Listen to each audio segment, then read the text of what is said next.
What's good with you, YouTube? You see the title of the video. Back at it again with another reaction video. If you're new to the channel, go ahead and like, comment, subscribe. Turn on post notification. Let's get straight to it. I go by Mack Flawmore. Follow me on all platforms, link in description. Let's get it. So the way I look at it is the sooner I euthanize, the sooner I can come back. I've got better things to do with my time than to hang out and spend the next 15, 20 years on death row or Murder, death, execution are themes that are common to every story in today's video. Robert Frada has been on death row for nearly 3 decades and is scheduled for execution tomorrow night in Huntsville. From the prostitute who kills her clients to the deviant whose tactics were characterized by strangulation, beatings, and torture, the list goes on and on. Here are the most disturbing last wishes of death row inmates.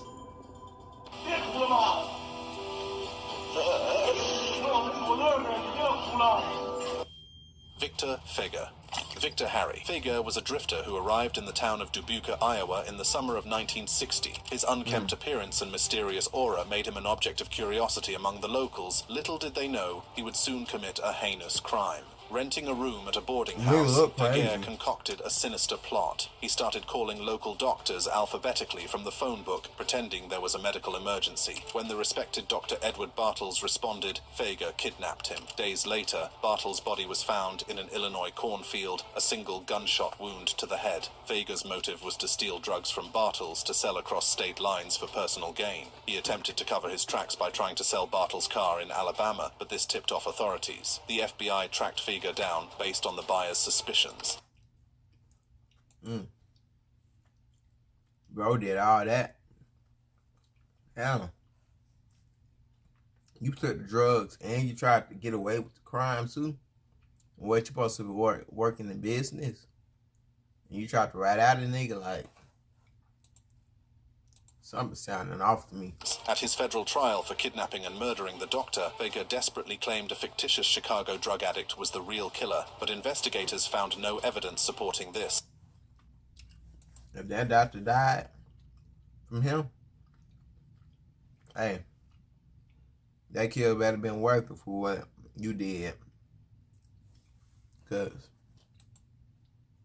the overwhelming evidence led to Feger's conviction and death sentence, despite pleas for clemency to President Kennedy. As Feger awaited execution on death row in Iowa, he remained an enigmatic figure. For his last meal, he bizarrely requested a single olive with the pit, hoping an olive tree sprouting from his grave would symbolize peace. He spent his final hours in vigil with a priest. On March 15th, 1963, Feger was suited. The hell going on with you, fool? You choose olive, nigga? You choose olive over for your last meal. I mean, hey, that ain't something I do. Like, olive. Let's be real. Would y'all choose? Would you even eat an olive? You feel me? Come on now. Walked to the gallows and hanged before witnessing journalists and officials. Disturbingly, the olive pit was found in his pocket, a reminder of his gesture for peace. His body was buried in an unmarked grave. Feger's shocking crime and execution were highly impactful. The witness John Ely, previously pro-death penalty, had his views forever changed by observing the haunting hanging. Feger's case also contributed to Iowa abolishing capital punishment just 2 years later in 1965, though the death penalty debate raged on nationwide. His tragic story highlighted the complexities surrounding life's value and capital punishment's ethics. Ronnie Lee Gardner. It all began in the fall of 1984, when Ronnie Lee Gardner, a troubled and volatile individual, embarked on a path of darkness that would... Ronnie Lee Gardner. It all began in the fall of 1984, when Ronnie Lee Gardner...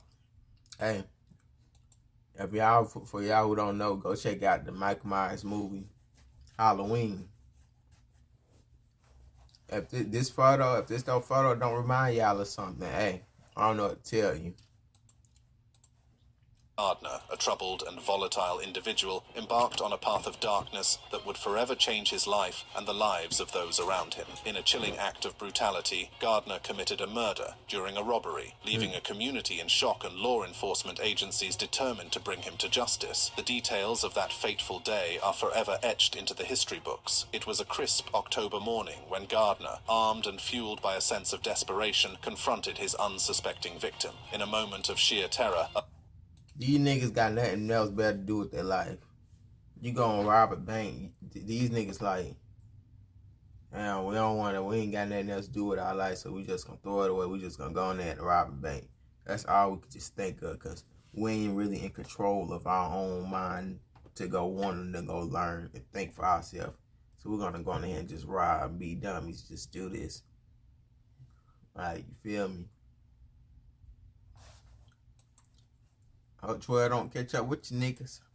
a life was extinguished, forever altering the course of events that would follow. The authorities swiftly launched an intensive manhunt, determined to apprehend Gardner and put an end to his reign of terror. But Gardner, driven by a desperate desire to evade capture, would soon find himself entangled in an even more sinister plot. Fast forward to April 1985. Gardner, facing trial for his previous crimes, hatched a daring plan to escape from the courthouse where he was being held. Armed with a smuggled firearm, he embarked on a desperate bid for freedom. Chaos erupted as Gardner's audacious escape attempt unfolded. In a moment of sheer desperation, he fatally shot an attorney who had been assigned to his case. The deafening sound of gunfire reverberated through the halls of justice. You shot your own attorney?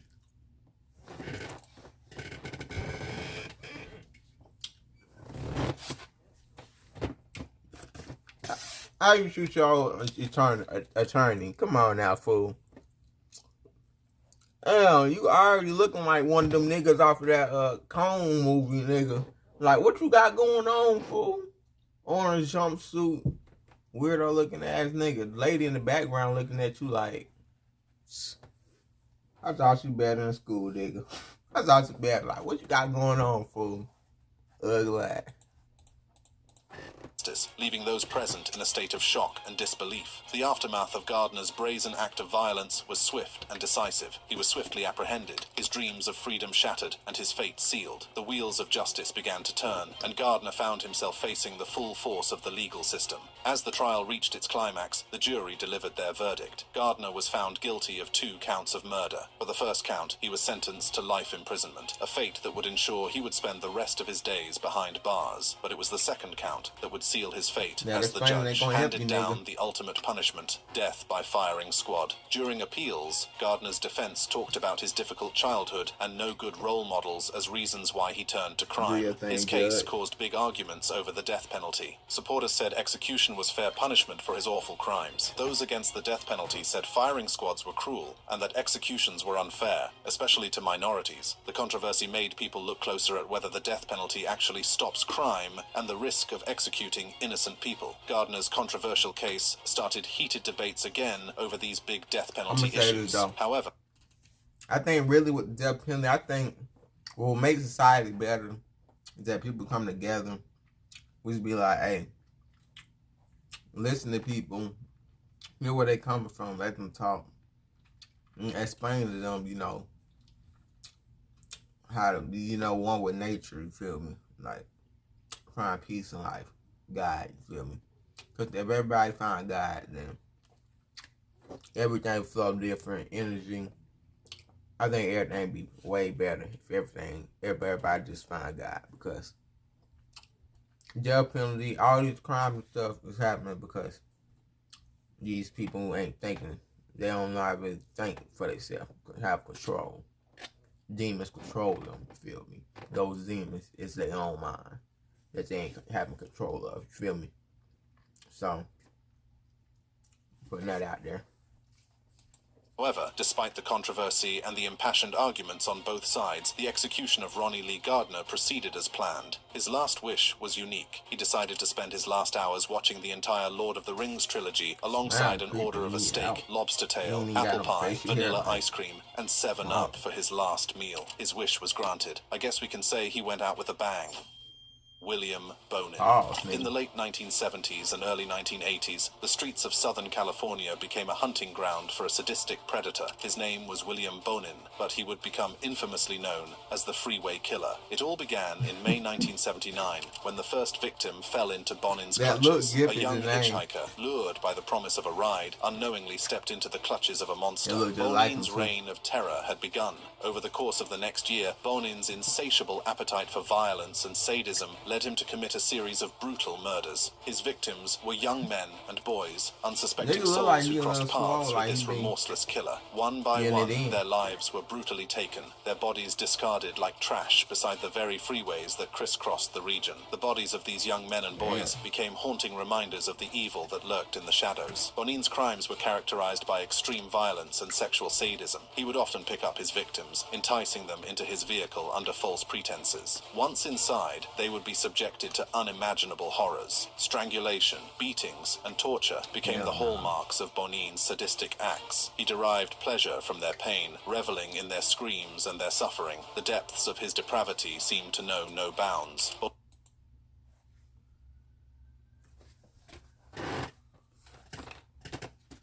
This nigga.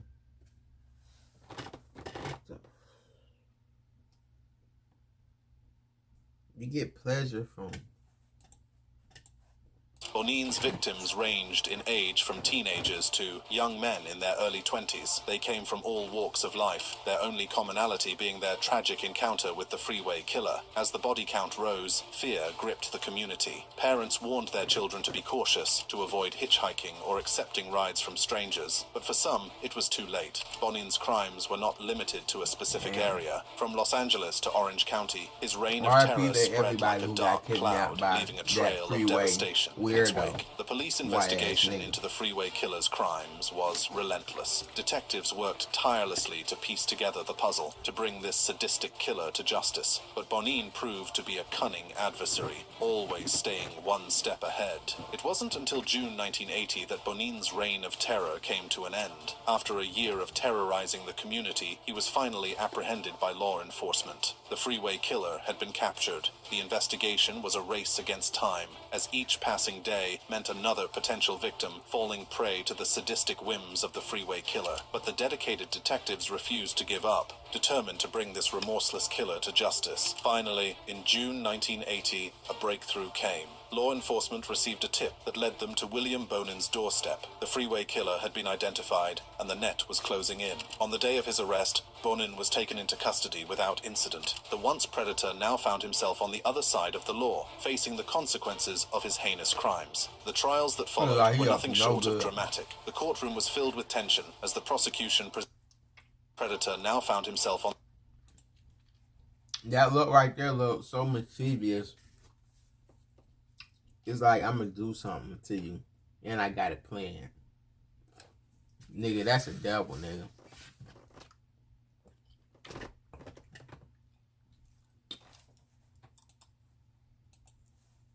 On the other side of the law, facing the consequences of his heinous crimes. The trials that followed were nothing short of dramatic. The courtroom was filled with tension as the prosecution presented a mountain of evidence against Bonin, linking him to the brutal murders that had plagued the region. The survivors of Bonin's sadistic acts bravely took the stand. The courtroom was filled with tension as the prosecution presented a mountain of evidence against Bonin. Why the hell you got shades on for? Y'all allowing shades in courts? Like, what the fuck? I know, nigga, you knew you feel me? He different, you feel me? Eat snacks and shit. This right here, what he did is heinous. Linking him to the brutal murders that had plagued the region. The survivors of Bonin's sadistic acts bravely took the stand, recounting the horrors they had endured at the hands of the Freeway Killer. Their testimonies painted a vivid picture of the depths of Bonin's depravity, leaving the jury and spectators in shock. The defense, on the other hand, attempted to paint a different picture of Bonin. They argued that his troubled upbringing and alleged history of abuse had shaped his violent behavior. but the prosecution countered, emphasizing the calculated nature of Bonin's crimes and the lack of remorse he displayed. After a lengthy and emotionally charged trial, the jury delivered their verdict. William Bonin was found guilty of multiple counts of murder, child abuse, robbery, and sodomy. The courtroom erupted in a mix of relief and grief as the families of the victims finally saw justice served. Bonin's fate was sealed. He was sentenced to death, marking the end of his reign of terror. But the impact of his sadistic acts would forever linger in the hearts and minds of those affected. He wanted to die of diabetes before he could be executed, and therefore had 18 servings of Coca-Cola and Pepsi and 3 servings of chocolate ice cream before his execution. In 1996, 16 years after his arrest, William Bonin met his final fate. He was executed by lethal injection, bringing an end to one of the most chilling chapters in American criminal history. Philip Ray Workman.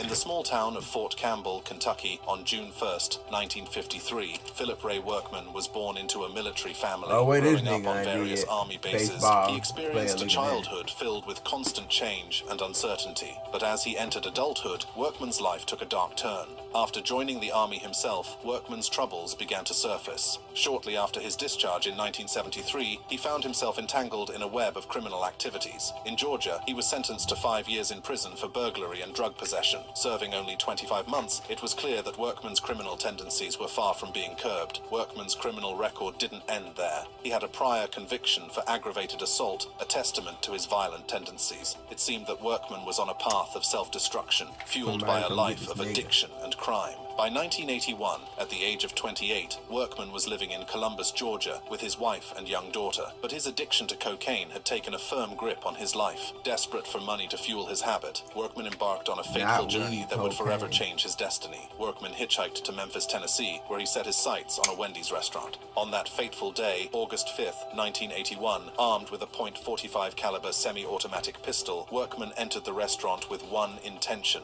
to rob it. Chaos ensued as Workman brandished his weapon, demanding money from the terrified employees. But little did he know that his actions would have far-reaching consequences, leading to a tragic loss of life. An employee of the restaurant, desperate to escape the tense situation, triggered a silent alarm. Within moments, 3 Memphis police officers, Ronald Oliver, Aubrey Stoddard, and Stephen Parker, responded to the distress call. As the officers arrived, Workman attempted to flee across a nearby parking lot. It was at that moment that tragedy struck. Lieutenant Ronald Oliver, a dedicated law enforcement officer, was shot and killed. Workman was charged with the murder of Lieutenant Oliver. At the 1982 trial, officers Stoddard and Parker testified that they had not witnessed Workman shoot Lieutenant Ronald Oliver. The defense, accepting the police version of events, conducted no forensic or ballistics analysis and failed to investigate crucial eyewitness testimony. The prosecution's case heavily relied on the testimony of Harold Davis, an alleged eyewitness who claimed to have seen Workman shoot Lieutenant Oliver from just 10 feet away. However, years later, Davis retracted his testimony, admitting that he had provided false information to collect money for his drug habit. Davis's retraction raised significant doubts about the accuracy of his original testimony. Several other eyewitnesses came forward, testifying that they did not see Davis at the scene of the crime.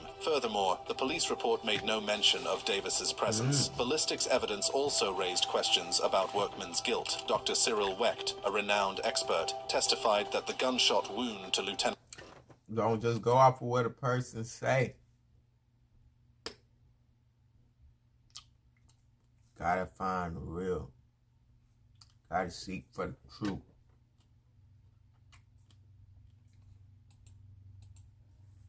Lieutenant Oliver was not consistent with the type of ammunition used by Workman. He argued that it was unlikely that Workman's .45 caliber gun fired the fatal shot. Dr. Wecht's professional opinion was based on the fact that hollow point ammunition fired from a .45 caliber gun typically does not pass through the body but remains within the victim. However, the exit wound on Lieutenant Oliver's body was smaller than the entry wound, suggesting a different caliber weapon was used. Despite these doubts, the jury found Workman guilty of murder during the commission of a felony. The jury recommended a sentence of death, citing 5 statutory aggravating circumstances, including the murder of a law enforcement officer. Over the years, doubts about Workman's guilt continued to haunt jurors, prosecutors, judges, and even the victim's family. 5 of the jurors who convicted Workman in 1982 signed affidavits renouncing renouncing the sentence or the verdict, expressing reasonable doubt about his guilt. In 2000, two justices on the Tennessee Supreme Court, the jurors who convicted Workman in 1982, signed affidavits renouncing the sentence or the verdict, expressing reasonable doubt about his guilt. In 2000, two justices on the Tennessee Supreme Court expressed their concerns about the case. They called on then-Governor Don Sundquist to commute Workman's sentence, highlighting the lack of evidence and the potential for a wrongful conviction. Despite these uncertainties, Workman's conviction stood, and he was sentenced to death. As his execution date approached, he made a selfless last meal request, asking for a vegetarian pizza to be given to a homeless person. His request was denied, but it sparked a wave of generosity and compassion from people across the country. On May 9, 2007, Philip Ray Workman was executed by lethal injection. Aileen Wuornos. Born on February 29, 1956 in Rochester, Michigan, Aileen Wuornos targeted and killed 7 male clients while working as a prostitute in Florida during the late 1980s and early 1990s. Claiming self-defense, Wuornos alleged that her victims had either raped or attempted to. However, the shocking details of her crimes raise questions about justice, mental illness, and the enigmatic nature of human behavior. From a young age, Wuornos endured sexual abuse, a trauma that would have a profound impact on her later years. Her mother, Diane Wuornos, struggled with her own demons and was unable to provide a stable home for Aileen. As a result, Wuornos was left to fend for herself, often found impact on her later years. Her mother, Diane Wuornos, struggled with her own demons and was unable to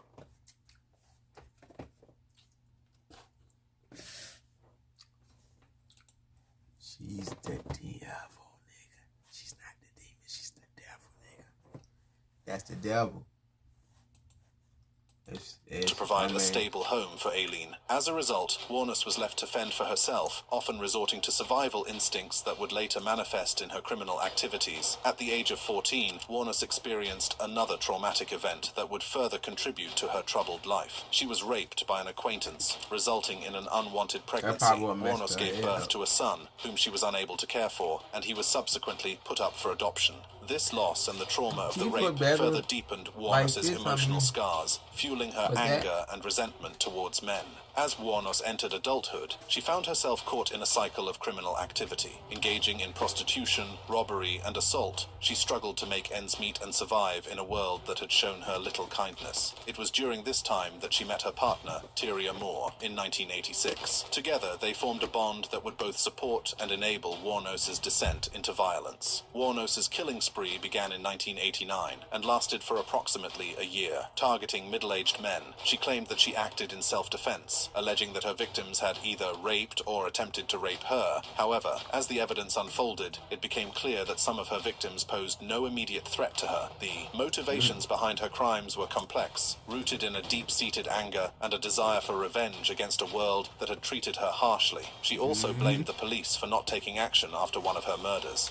Let them know that I know that the cops knew who I was. After Richard Mallory died, I left prints everywhere, and they covered it up.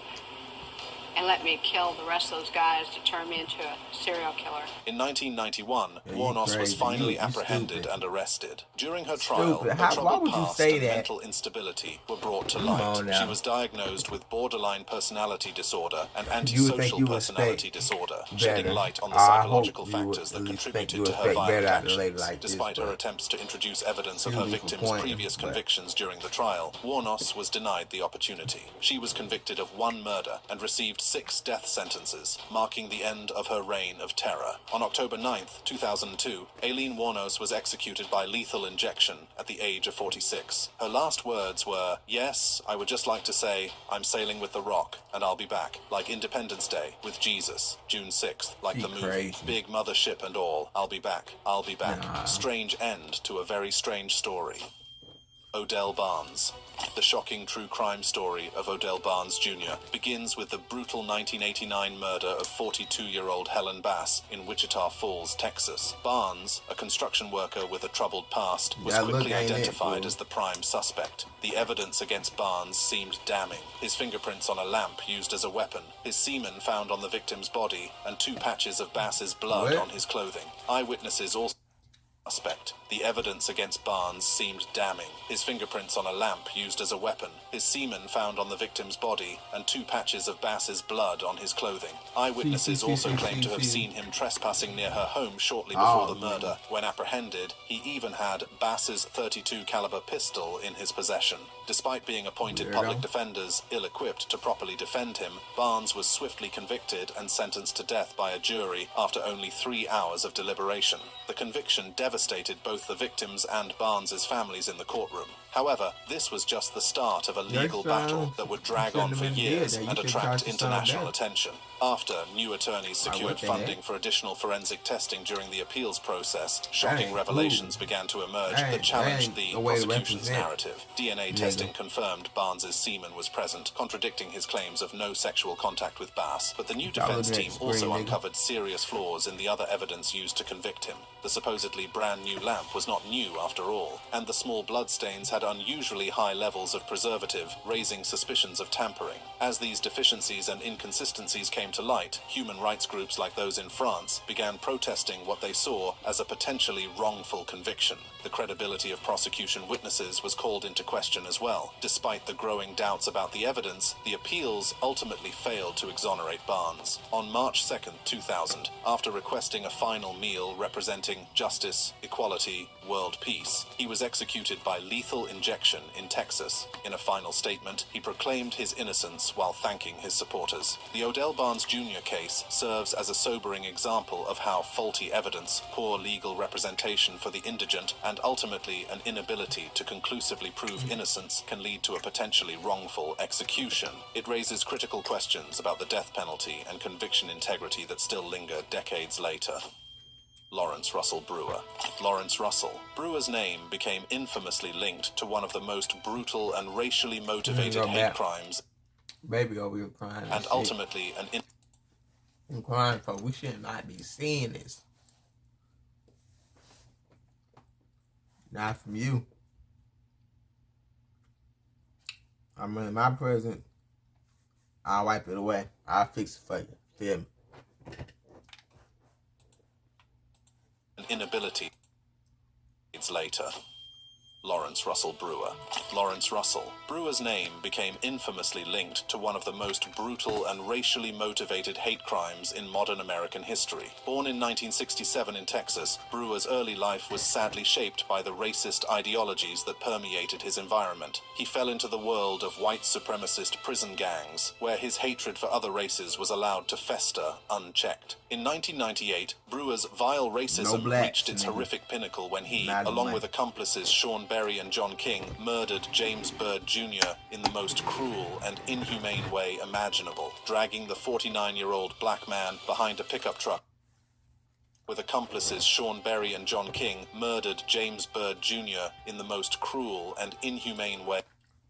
Brewer's vile racism reached its horrific pinnacle when he, along with accomplices Sean Berry, these 3 clowns, Berry and John King, murdered James Byrd Jr. in...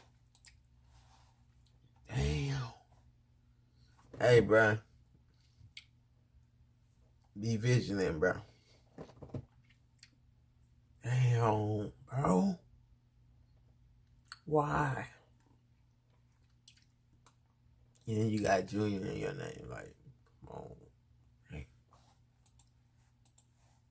In the most cruel and inhumane way imaginable, dragging the 49-year-old black man behind a pickup truck for nearly 3 miles until his body was ripped apart. Their motivation was pure racial hatred and a desire to terrorize. The savage murder of the beloved Byrd sent shockwaves throughout the close-knit town of Jasper and ignited nationwide outrage. In the aftermath, the community came together in powerful displays of unity, mourning through vigils and marches, while demanding justice be served against the perpetrators of this vile act. The legal proceedings were a pivotal moment, as Brewer and King became the first white men in Texas history to receive the death penalty for killing a black person. Their punishments reflected the especially heinous nature motivated by racism. Sean Berry received life in prison. Bird's murder had a profound and lasting impact far beyond the courtroom. It inspired the passing of a Texas hate crimes law to allow harsher punishments for racial violence. At the federal level, the Matthew Shepard and James Byrd Jr. Hate Crimes Prevention Act expanded resources for investigators and acknowledged this gap in legislation. For the Byrd family, the grieving process transformed into an inspirational movement for racial healing. The James Byrd Foundation for Racial Healing was created to promote education and community outreach in combating racism and hatred. Byrd's son Ross has been an especially powerful voice advocating against capital punishment and the cycle of violence. Before Brewer's execution, Brewer ordered a last meal that prompted the end of last meal requests in Texas. The meal included 2 chicken fried steaks with gravy and sliced onions, a triple patty bacon cheeseburger, a cheese omelet with ground beef, tomatoes, onions, bell peppers, and jalapenos, a bowl of fried okra with ketchup, 1 pound of barbecued meat with half a loaf of white bread, 3 fully loaded fajitas, a meat lover's pizza, 1 pint of Bluebell vanilla ice cream, a slab of peanut butter fudge with crushed peanuts on top, and 3 root beers. When the meal was presented, he told officials that he... Ain't no way, bro, trying to eat good, you feel me? I don't blame him. Hey, you did better than the other ones I said earlier in the video. Like, bro, that, I can't lie, that's a hit right there. Yeah, not good for the kill. Not saying that that's a good W, but W meal, L kill, like, yeah. That he was not hungry, and as a result, he did not eat any of it. The meal was discarded, prompting State Senator John Whitmire to ask Texas prison officials to end the 87-year-old tradition of giving last meals to condemned inmates. Dhananjoy Chatterjee. It was the year 1990 when the lives of 2 families would be forever changed. Hetal Parekh, an 18-year-old schoolgirl, lived with her parents and elder brother in a 3rd-floor flat of Anand Apartments in Bhawanipura, Kolkata. Little did they know that their peaceful existence was about to be shattered. Dhananjoy Chatterjee, a security guard employed by the agency managing Anand Apartments, had been working there for about 3 years. He seemed like an ordinary man, but beneath the surface, a sinister plan was brewing. On the fateful day of March 5th, 1990, Hetal left for her ICSE examination, full of hope and dreams for the future. Her parents bid her farewell, unaware that it would be the last time they would see their beloved daughter alive. After completing her exam, Hetal returned home, expecting to find solace within the walls of her family's flat. Little did she know that danger lurked in the shadows, waiting to strike. In the afternoon, Hetal's mother left to visit a nearby temple, leaving her daughter alone in the flat. It was during this time that the unthinkable happened. Upon her return from the temple, Hetal's mother found herself locked out of her own home.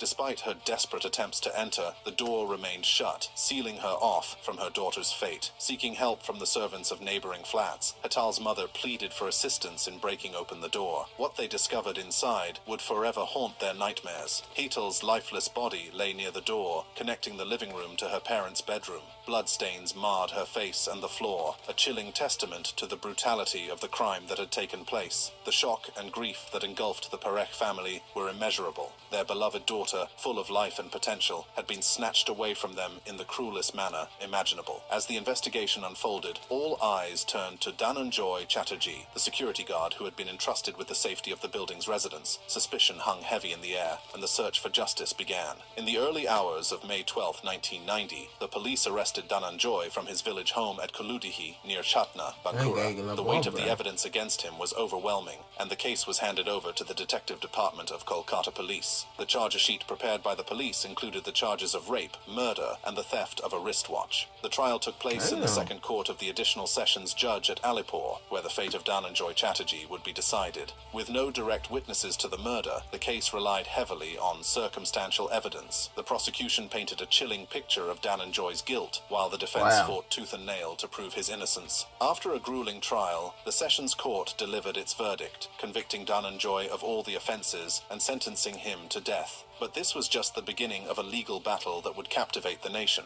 He asked that he be allowed to touch jail Dr. Basudeb Mukherjee's feet as a last wish. The High Court at Calcutta and the Supreme Court of India upheld the conviction and the death sentence, deeming the crime committed by Dhananjay as a heinous combination of offences. He was executed in Kolkata on August 14, 2004, after a period of over 14 years. The fact that he had been entrusted with the victim's safety as a security guard made it belong to the rarest of rare category of crimes, warranting the ultimate punishment. Enjoyed the video? Crave more excitement? Stay tuned by That's a good video, bro.